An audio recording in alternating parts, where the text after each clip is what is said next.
महाभारत की कथा धारावाहिक 2 राजकुमारी विशेषांक कथा 19 भाग 2 राजा नल और दमयंती।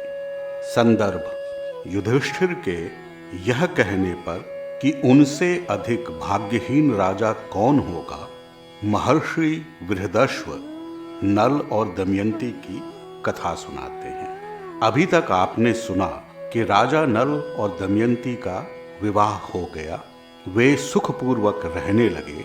उधर उनके स्वयंवर से निकलकर सभी देवतागण स्वर्ग की ओर जाने लगे। अब आगे, जब सभी देवतागण स्वर्ग की ओर जा रहे थे तो मार्ग में उन्हें कलियुग और द्वापर मिले। पूछने पर पता चला कि वे भी दमयंती के स्वयंवर में जा रहे थे। इस पर इंद्र ने उनका उपहास उड़ाते हुए कहा, आहा, तो आपको अब पता चला, दमयंती का स्वयंवर तो हो गया। यह कैसे संभव है, हमारी प्रतीक्षा भी ना की। दोनों ने एक साथ कहा। तब इंद्र बोले, इतना ही नहीं, दमयंती ने हम देवताओं के होते हुए भी राजा नल को वरण कर लिया। यह सुनकर कलयुग बहुत दुखी हो गया और बोला, यह तो घनघोर अपमान हुआ, उन्हें इसका दंड मिलना चाहिए। बात बिगड़ती देख इंद्र ने उन्हें समझाया, अरे अरे, आप तो क्रुद्ध हो गए, मैं तो ऐसे ही उपहास कर रहा था। सच तो यह है कि दमयंती ने किसी का अपमान नहीं किया, उसने देवताओं से अनुमति लेकर ही राजा नल का वरण किया, अतः आप क्रोधित न हों। इतना कहकर इंद्र आदि लोकपाल वहां से चले गए। किंतु कलयुग का क्रोध शांत न हुआ था। उसने द्वापर के साथ मिलकर एक कुटिल योजना बनाई। उस योजना के अनुसार कलयुग को राजा नल के शरीर में प्रवेश करना था, ताकि वह उनसे अनुचित कार्य करवा सके। इसी योजना के अंतर्गत कलयुग राजा नल के आसपास ही रहने लगा। वह इस अवसर की तलाश में था कि कब राजा नल कोई अनुचित कार्य करें और वह उनके शरीर में प्रवेश कर जाए। किंतु राजा नल बड़े ही नेक और पवित्र व्यक्ति थे, अतः कलयुग को अवसर न मिल पा रहा था। वह कई वर्षों तक प्रतीक्षा करता रहा। फिर एक दिन उसे यह अवसर मिल ही गया। उस दिन राजा नल लघु शंका करके आए और बिना पैर धोए, बिना आचमन किए ही संध्या की पूजा में बैठ गए। इस अपवित्र अवस्था का लाभ उठाकर कलयुग उनके शरीर में प्रवेश कर गया। इसके बाद राजा नल अपने आपे में न रहे। कलयुग उनसे अनुचित कार्य करवाने लगा। उसने उनके भाई पुष्कर को राज्य हड़पने को उकसाया। उधर राजा नल को जुए की लत लगा दी। दमयंती और सभी बड़ों के मना करने के बाद भी वे पुष्कर से जुआ खेलने लगे। एक दिन द्वापर पासे में जा बैठा और राजा नल अपना सारा राजपाट खो बैठे। उसके बाद उनके भाई पुष्कर ने उन्हें देश निकाला दे दिया। राजा नल अपनी पत्नी दमयंती के साथ गली गली भटकने लगे।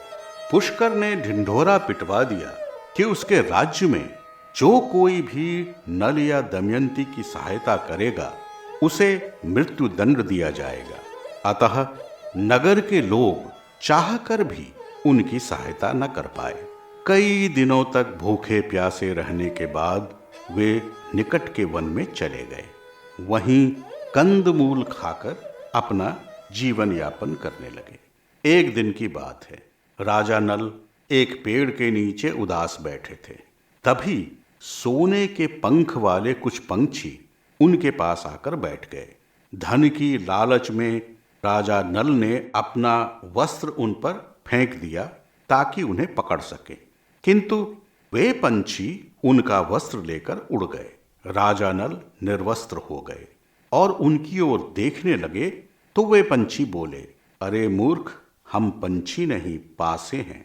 तेरा दंड यही है कि अब तू बिना वस्त्र के ही रह। राजा नल अत्यंत दुखी हो गए। उन्हें अपनी दशा पर रोना आ रहा था। उधर जब दमयंती ने यह देखा तो उन्हें अपने वस्त्र में लपेट लिया।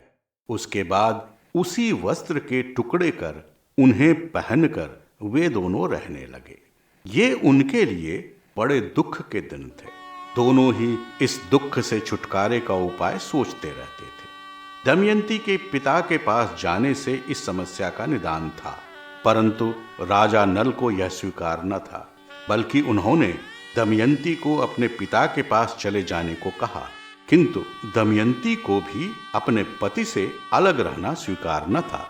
वह एक पतिव्रता स्त्री थी, कष्ट में अपने पति का साथ देना चाहती थी। इस प्रकार वे दोनों ही अपने भाग्य को कोसते किसी तरह जीवन जीने लगे। इस बुरी स्थिति के लिए राजा नल स्वयं को उत्तरदायी मानते थे। हमेशा सोचते रहते कि उनके ही कारण आज दमयंती को इतना कष्ट भोगना पड़ रहा है। फिर एक दिन उन्होंने निर्णय लिया कि यदि वे नहीं होंगे तो दमयंती अवश्य अपने पिता के पास चली जाएगी और उसे इन कष्टों से छुटकारा मिल जाएगा। एक दिन जब दमयंती सो रही थी, उसे छोड़कर वे किसी अनजान वन में चले गए। जब दमयंती की आंख खुली तो राजा नल को न पाकर फूट फूट कर रोने लगी। अपने भाग्य को कोसती हुई उसने शाप दिया कि जिसके कारण यह हुआ था वह अपने ताप की अग्नि में जलता रहे। इसके बाद वह अपने पति की तलाश में भटकने लगी। बहुत समय तक भटकने के बाद भी उसे राजा नल न मिले। वह रोती हुई चलती रही। तभी बड़ी तेज सरसराहट की ध्वनि से चौंक गई। मुड़कर देखा तो एक बड़ा सा अजगर अपना जीभ लपलपाता हुआ उसकी ओर आ रहा था। इससे पहले कि दमयंती भागने का सोचती, उस अजगर ने उसे जकड़ लिया और कसने लगा। दमयंती छटपटाने लगी, दर्द से चीखने लगी। सौभाग्य से वहीं से एक शिकारी जा रहा था। चीख सुनकर वह उधर आया तो उस अजगर ने उस पर भी फुफकार मारी। तब शिकारी ने बड़ी कुशलता से अपनी तलवार से उस अजगर का सिर धड़ से अलग कर दिया।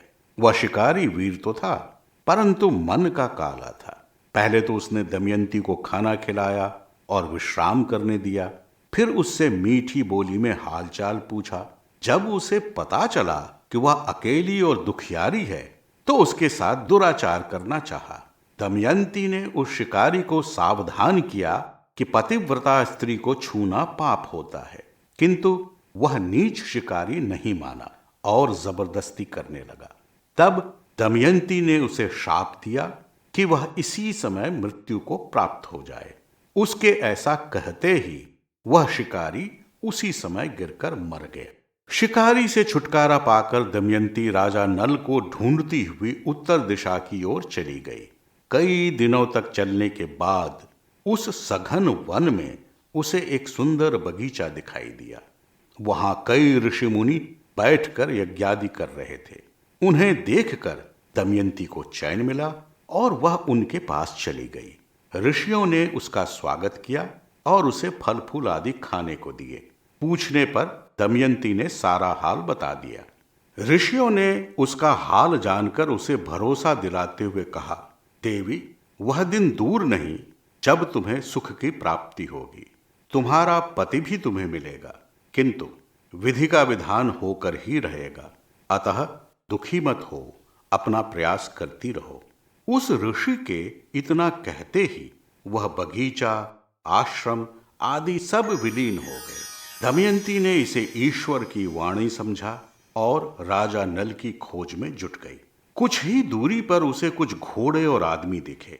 वे व्यापारी लोग थे और राजा सुबाहु के राज्य में व्यापार करने जा रहे थे। अपनी दुख भरी कहानी सुनाकर उस रात वह उन्हीं लोगों के साथ रुकी। रात में अचानक उसकी नींद खुली तो उसने देखा कि वन के हाथियों के एक झुंड ने उन पर आक्रमण कर दिया था। बड़ी कठिनाई से जान बचाकर कुछ ब्राह्मणों के साथ वह राजा सुबाहु के राज्य चेदी देश में जा पहुंची। आधे और फटे पुराने वस्त्र पहने राजपथ पर चलते देख लोगों और बच्चों ने उसे पागल समझा और उसके पीछे लग गए। वह अपने आप को बचाती और भागती जब राजमहल के पास पहुंची तो खिड़की से राजमाता ने उसे देखा। उन्हें बड़ी दया आई। उन्होंने अपनी दासी को बुलाकर कहा कि उस दुखियारी को उसके पास लाए। दमयंती राजमाता के पास आई तो उन्होंने कहा, देखने में तुम दुखिया जान पड़ती हो, फिर भी तुम्हारे मुख पर तेज है। तुम कौन हो? दमयंती ने कहा, मैं एक पतिव्रता और कुलीन स्त्री हूं, किंतु दासी का काम करती हूं। मेरे पति न जाने क्यों मुझे छोड़कर कहीं चले गए, उन्हें ही ढूंढने निकली हूं। राजमाता को अनजाने ही उस पर प्रेम आ रहा था। वे बोली, पुत्री, न जाने क्यों तुम अपनी सी लगती हो, तुम यहीं रहो, यहां तुम्हें कोई कष्ट ना होगा। मैं तुम्हारे पति को ढूंढने का प्रबंध करती हूं। माता जी, मैं कुछ शर्तों पर ही आपके पास रुक सकती हूं। राजनिवास से परिचित दमयंती ने स्पष्ट स्वर में कहा, मैं किसी का जूठन न खाऊंगी, किसी के पैर न धोऊंगी, किसी पर पुरुष से बात न करूंगी। यदि कोई पुरुष मेरी ओर बुरी दृष्टि रखे तो उसे दंड देना होगा। इन सारी शर्तों को आप मानती हैं तो मैं आपके पास रहने को तैयार हूं। राजमाता ने उसकी सारी शर्तें मान ली। वे समझ गईं कि वह कोई साधारण स्त्री नहीं है। फिर उन्होंने अपनी पुत्री सुनंदा को बुलाकर कहा, बेटी, इसे दासी नहीं बहन समझकर अपने पास रखो। दमयंती तो एक सुरक्षित स्थान पर चली गई, लेकिन उसके बाद राजा नल के साथ क्या हुआ, यह जानने के लिए अगली कथा सुने।